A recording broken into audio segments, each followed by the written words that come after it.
The noise handles the deal. Corrupt cops only guess riddles. No news from them. Then, Creasy suddenly shoots the corrupt cop, releases the handbrake, and the car goes tumbling down the mountain, landing with a spectacular explosion right when the bureau arrives. As the chief gives the plate, car and people become more slam efficient. Creasy reaches the nightclub. Subtitles: he finds the man with a left cheek birthmark. The butcher points a gun at him and goes upstairs to the welcome lounge for abducted girls. Creasy pulls out a picture of the girl to show them, but they all say they've never seen her. Talk about a pig show for monkeys. Under interrogation, the long-haired man said they'd just wait for calls, knowing nothing else, and receive $200 weekly via bank card. Creasy gets the password, keeps firing, intensifying interrogation step by step. The shaggy man claims he's never seen the noise. They're always in another room when it or his brother comes for a girl. That day, someone yelled at her. Because his nephew was killed, the ransom was stolen by a corrupt cop named Vantos. You can see the guy breaking apart. He's been enduring 16 years of professional interrogation. Only one terrified woman remains in the room. At the critical moment, she says another kidnapped girl is here. Surprise, surprise. Creasy rescues the girl, leaves the club with the woman, scaring guests away by shooting, causing a huge blast.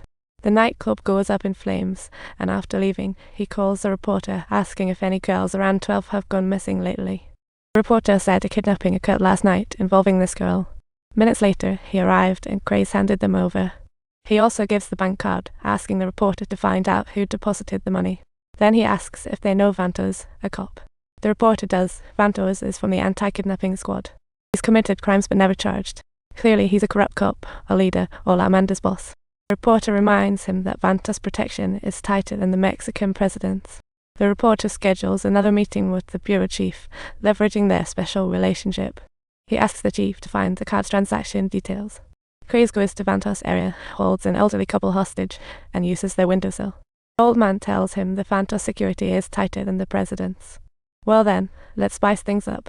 Even the best security can fall apart when hit with a rocket launcher. Half of them hit the ground right there. Creasy goes down to reload, holding a grenade, and hijacks the car in the middle. Inside is protected Vantos. Creasy hijacks the officer and takes him between two bridges, with helicopters searching above. He gently starts the interrogation, with Vantos' body wired to a mini-bomb counting down from 15 minutes. Initially, Officer Vantos was stubborn but facing death. After a minute's stalemate, he finally spoke. They are unrelated to kidnappers. The corrupt cops elite rob ransoms during kidnappings. Seeing benefits without effort, he hastily reveals another secret as Creasy leaves. The cash isn't $10 million. One bag's half white paper, the other all. Total, $2.05 switch pre-deal. Only Sam's lawyer handled the cash before the deal. Creasy thinks of Sam's lawyer, and Vantos begins he starts apologizing for the girl's death, but what good does that do? For Vantos, there's only one outcome. Creasy leaves, heading directly to the lawyer's house, only to find the lawyer dead in his wet home. Now that's suspicious. On the lawyer's desk, he finds a transfer slip that's linked to the lawyer and Sam. Could this be connected to Peter's father? Creasy quickly contacts the reporter. This time, he needs to check Sam's account. The truth about this kidnapping case will finally come to light. Creasy arrives at Peter's house and heads straight for Sam. He's already figured out the split of the $10 Subtitles: kidnappers get $2.05 lawyer $2.05 and $5 sits in Sam's offshore account.